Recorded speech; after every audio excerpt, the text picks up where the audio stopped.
आज हम फिर से देखेंगे अबू लोगों। इसकी क्या कुछ कंट्रोवर्सी भी हुई थी जिसका मुझे कोई आइडिया नहीं है। मैं तो बस अभी जो रील्स देखूंगा उस पर रिएक्ट करूंगा, तो इसके आसपास जो भी नैरेटिव है कि ये क्या है, कहाँ है, वो सब इधर से दूर रखेंगे। छोटे कपड़े पहनने वाली लड़कियां बेहया होती हैं। आपकी स्टेटमेंट बहुत एक्सट्रीमिस्ट स्टेटमेंट है, मेरी बात समझने की कोशिश करिएगा। अगर एक छोटे कपड़े पहनने वाली लड़की ये बोलना शुरू करते कि जो लड़कियां छोटे कपड़े नहीं पहनती हैं वो बैकवर्ड हैं, तो ऑब्वियसली वो गलत बात होगी, क्योंकि वो अपनी प्रेफरेंस, अपना सेल्फ एक्सप्रेशन प्रोजेक्ट कर रही है दूसरे लोगों पर। वैसे ही आपकी जो सेंस ऑफ मॉडेस्टी है वो आप प्रोजेक्ट कर रहे हैं दूसरे लोगों के ऊपर, ये बोलकर कि वो बेहया है। ये गलत है, ऐसे नहीं कहना चाहिए। मेरी बात समझने की कोशिश करिएगा। प्रेफरेंस आपकी रखना गलत नहीं है, बट अपनी प्रेफरेंस को प्रोजेक्ट करना गलत है।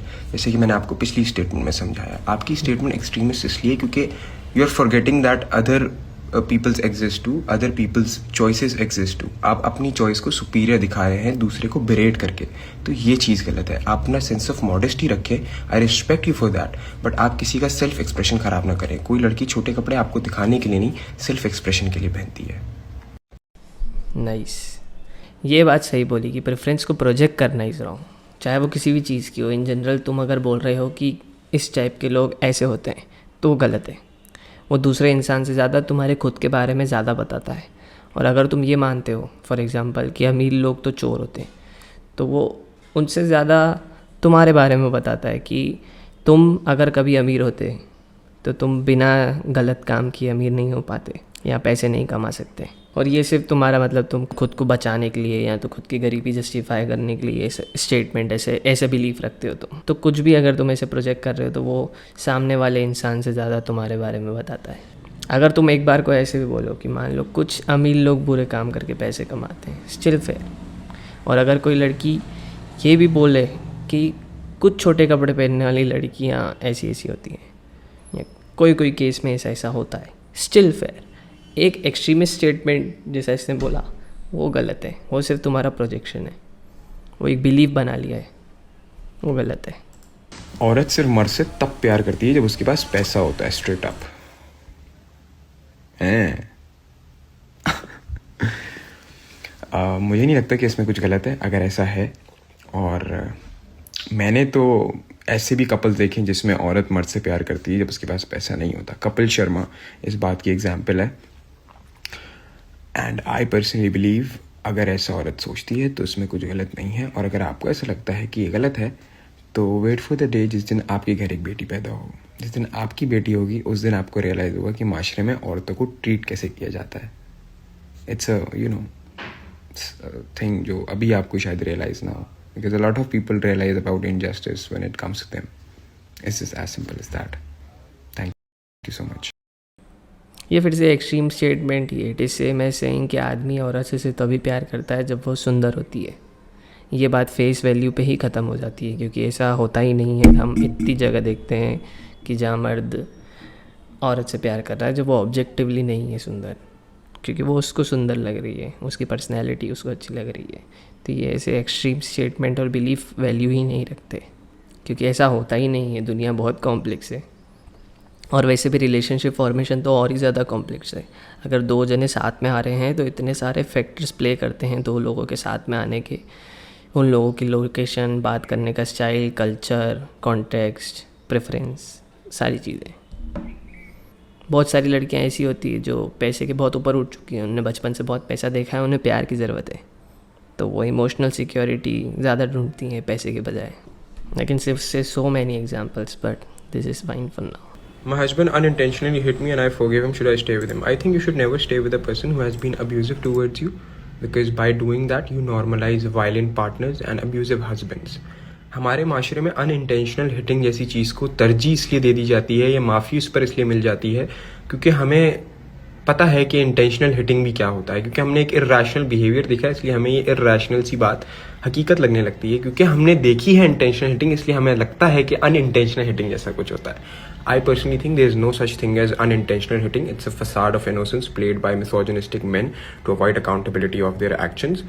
कभी भी कोई अनइंटेंशनली अपनी माँ पे हाथ नहीं उठाएगा, अपने बॉस पे हाथ नहीं उठाएगा, राह चलते इंसान पर हाथ नहीं उठाएगा, अपने वालिद साहब पर हाथ नहीं उठाएगा। बट बीवी पे पता है क्यों हाथ उठा लेगा? क्योंकि हमारे माशरे में विक्टिम ब्लेमिंग की नैरेटिव्स को पुश किया जाता है, प्रोलिफरेट किया जाता है, एज इन के अरे एक दो दफ़ा मारा है, क्या हो गया, चलता है ना इतना, तो प्यार भी तो तुमसे ही करता है ना। हाँ बिल्कुल प्यार करता है, सब चीज़ें एक्नॉलेज करी जाएंगी, बट अगर कोई, एक और बात होती है, कोई तो वजह होगी ना जो उसका हाथ उठा। हाँ अगर कोई वजह है तो मैं उस चीज़ को समझता हूँ, और मैं कहता हूँ कि आपको इस चीज़ को समझना चाहिए कि अगर कोई बात हो तो उस पर बात करी जाए, कोई मसला हो तो उस पर बात करी जाए। Half of the problem is solve when it's discussed.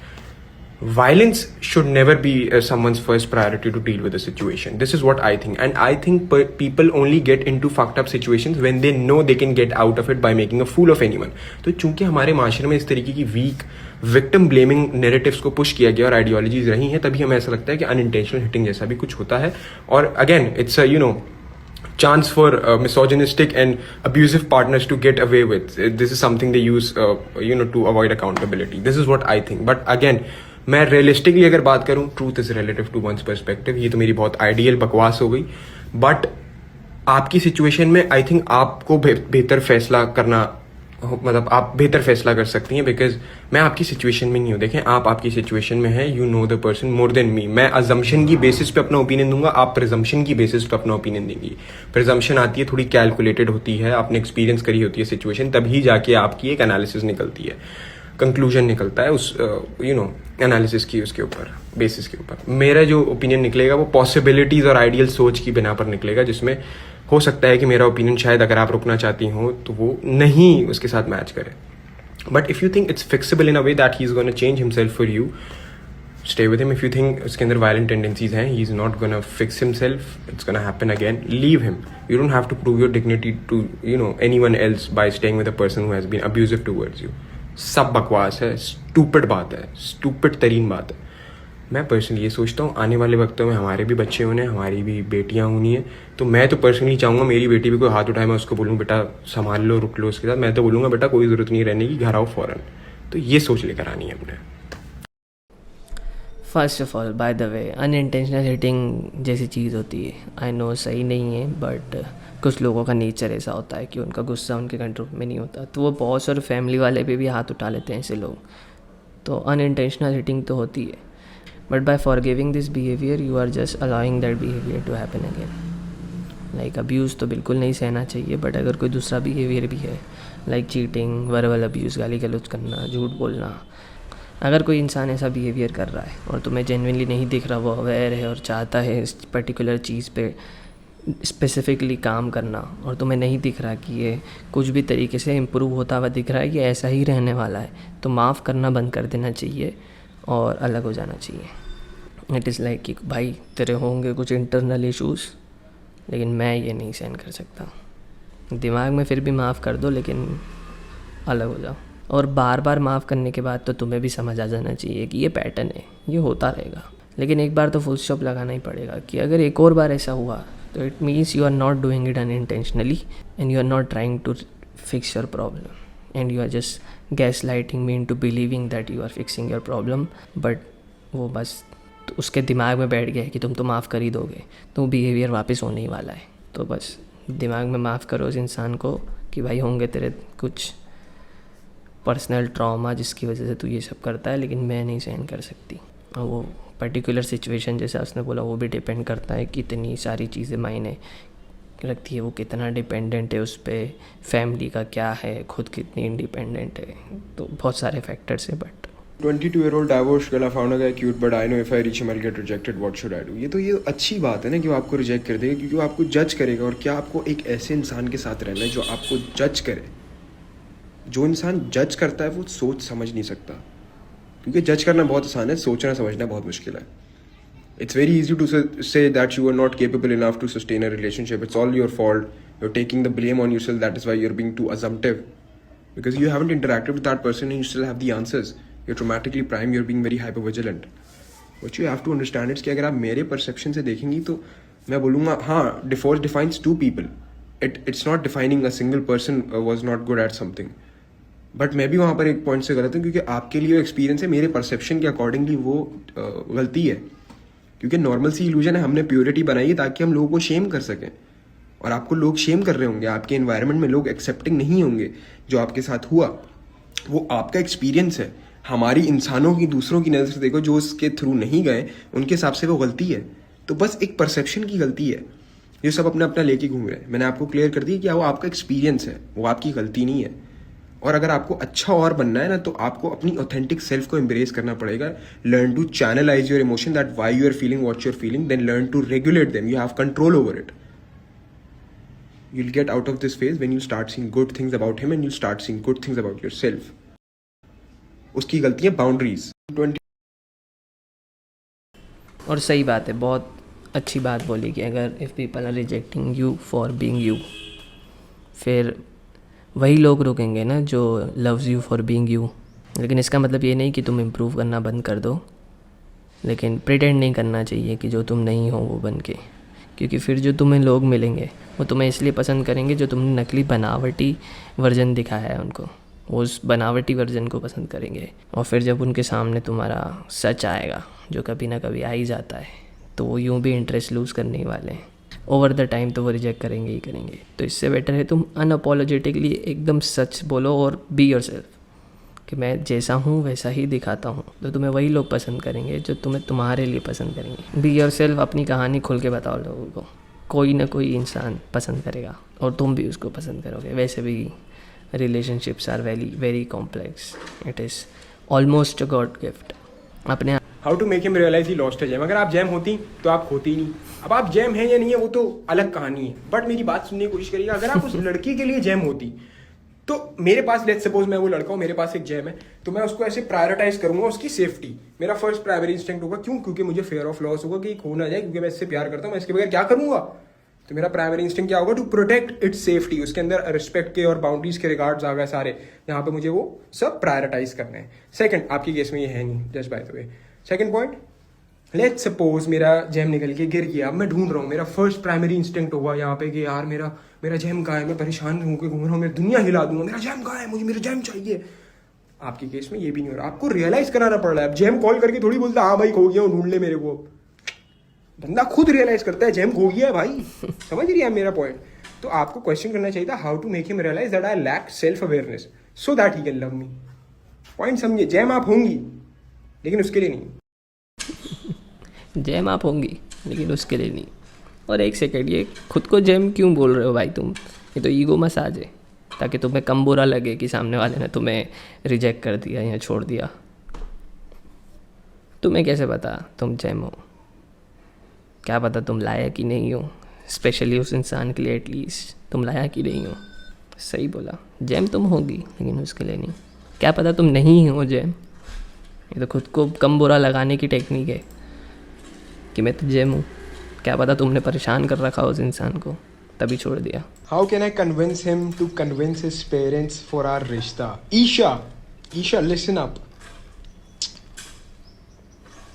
अगर आपको उसको कन्विंस करना पड़ रहा है कि वो अपने पेरेंट्स को कन्विंस करे रिश्ते के लिए, तो उसका मतलब है वो आपसे प्यार करता ही नहीं है, पड़ता ही नहीं है।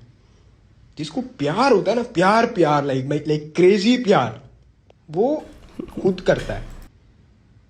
उसको बोलने की जरूरत नहीं पड़ती, उसके माँ बाप भी बीच में नहीं आ सकते। I will be very honest. और जिसको नहीं करना, तो वो तब तक इसको बस ड्रैग करेगा और आपको यूज करेगा उतने टाइम पीरियड के लिए कि यार आई ट्राइड, और ऐसे बोलेगा अच्छी बात है, कट जाएगी, बोलूंगा यार सर्कमस्टांशियल था, मैं नहीं कर पाया यार, नहीं समझो तो मुझे यार। करते हैं लड़के ऐसे कुछ। बट या अगर क्रेजी प्यार करता है ना, तो आपको बोलने की जरूरत ही नहीं, आपको कन्विंस करने की जरूरत नहीं है। ये मेरा पर्सपेक्टिव है इसके ऊपर। क्रेजी प्यार तो नहीं करता है। क्रेजी प्यार कोई करता है तो सुनता थोड़ी ना है किसी की।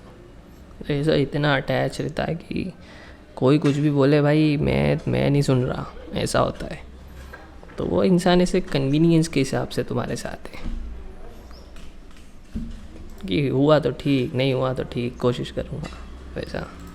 I give too much to people and then feel attached. I grow out of it, but that void in me stays because a part of you want people to accept the idea of generosity which you have. Your idea of generosity is that people are going to reciprocate what I am doing with them.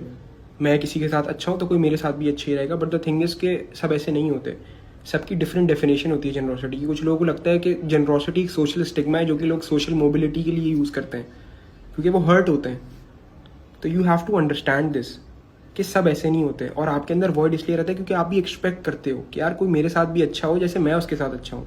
लोग ऐसे क्यों नहीं होते, आप ऐसे सोचते हो, which is also right. But उसकी मैं आपको एक डार्क साइड ही बताऊँ ना, तो आप सेल्फिशली जेनरस हो क्योंकि आप एक्सपेक्ट कर रहे हो और उसकी वजह से आप अटैच होते हो और वो Yes. वॉइड रह जाता है आपके अंदर। तो be generous without being selfish, accept people as they are. क्या पता किसी के लिए जेनरोसिटी एग्जिस्ट ही ना करती हो, तो इसका मतलब ये थोड़ी कि आप जेनरस होना छोड़ दोगे। Be generous without being selfish. ये बात सबसे मेन है भाई। This is what happen with nice guys. They are nice, they say they are nice, but they are selfish. They do good things for girls just because they want something in return. तो अगर तुम ऐसे इंसान हो जो ऐसा सोचते हो कि मैंने उस लड़के या उस लड़की के लिए इतना कुछ किया फिर भी रिजेक्ट कर दिया, तो भाई अगर सामने वाला इंसान ये बोले ना कि मैंने तो नहीं बोला था ये सब करने को, तो इस बात का बुरा मत लगाना। और अगर तुम्हें बुरा लग रहा है तो इसका मतलब तुम इन रिटर्न कुछ चाहते थे, वो सब जो भी तुमने अच्छा करा उस लड़के या लड़की के लिए। You are being good for a reason, and then when that reason is not fulfilled you feel bad, and now you are behaving bad. तुम्हारा अगर वो रीज़न फुलफिल नहीं हुआ तो तुम्हारी जेनरोसिटी तुम ड्रॉप कर देते हो। और कितनी बेकार बात है कि मतलब तुम ऐसे अच्छे थे ही नहीं, वो तो तुम्हें कुछ चाहिए था इसलिए तुम अच्छे थे। तुम सिर्फ अपने सेल्फिश रीज़न की वजह से अच्छा बिहेव करते हो। अगर तुम्हारा कुछ लेना देना नहीं हो तो तुम बेकार बिहेव करते हो लोगों के साथ। How to destroy man's ego? You can never destroy a man's ego until and unless he's a child. You can destroy a child's ego, but you can never destroy a man's ego because a man who is very emotionally mature doesn't have ego problems. But ये अगर किसी बच्चे का करना है, छोटा बच्चा boyfriend है आपका, तो साइलेंट ट्रीटमेंट उनकी हट जाती है कि तुम मुझसे बात क्यों नहीं कर रही हो, बोलो तो कुछ। ये तरीका नहीं होता यार, ये तरीका नहीं होता। वो आपको ऐसे मनाएगा बिकॉज आपको चेस करवाने की आदत है, उसको चेस करने की आदत है क्योंकि वो कॉन्फिडेंट नहीं है, नीडी है। तो ये वाली बात होती है। बच्चों का कर सकती हो, मर्द का नहीं कर सकती। ये सवाल पढ़ के ही मैं समझ गया था किसी बच्चे का सवाल है। बच्चों का दिमाग होता है चूतड़ में, तो ये बच्चे ही करते हैं ऐसी बातें।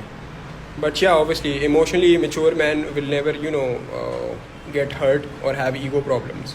But yeah, a child can have it. But होते हैं कुछ मर्द भी इनके अंदर होती है क्योंकि वो इमोशनली मेच्योर नहीं होते, उनकी प्रीफ्रंटल कॉर्टेक्स जो होती है फुली डेवलप नहीं होती है, 25 की एज के बाद होती है। सही बात है, because ego is tied to your identity and usually immature and in general लोग ऐसे ही होते हैं भाई, जो खुद को लेके वैसे ही अनश्योर रहते हैं। तो जैसा तुम बिहेव करोगी वो सीधा सीधा खुद पे ले लेंगे कि मुझसे क्यों नहीं बात करी, मुझे क्यों ऐसा बोल दिया। अगर स्ट्रॉन्ग आइडेंटिटी वाला इंसान होगा ना, वो तुम्हारे बिहेवियर को अपनी सेल्फ वर्थ या सेल्फ आइडेंटिटी पे लेगा ही नहीं। तो तुम उसको नहीं तोड़ सकते, उसका ईगो नहीं तोड़ सकते क्योंकि तुम उसकी आइडेंटिटी नहीं तोड़ सकते। वो खुद पे लेगा ही नहीं तुम्हारा बिहेवियर। तो अगर तुम किसी ग्रोन इंसान को साइलेंट ट्रीटमेंट दोगे तो वो चुपचाप कट लेगा, बोलेगा भाई ये ड्रामा मेरे को नहीं पसंद, सीधा सीधा जेन्युइन इंसान की तरह बिहेव करना है तो करो। ये अटेंशन सीकिंग, ये बचकानी हरकतें, ये कोई जेन्युइन नॉर्मल इंसान जो सीधा सीधा गेम्स नहीं खेलता वो सब ये टॉलरेट ही नहीं करेगा, वो चला जाएगा। तो या आज की वीडियो के लिए इतना ही, फिर कभी दूसरी वीडियो में आएंगे। अलविदा।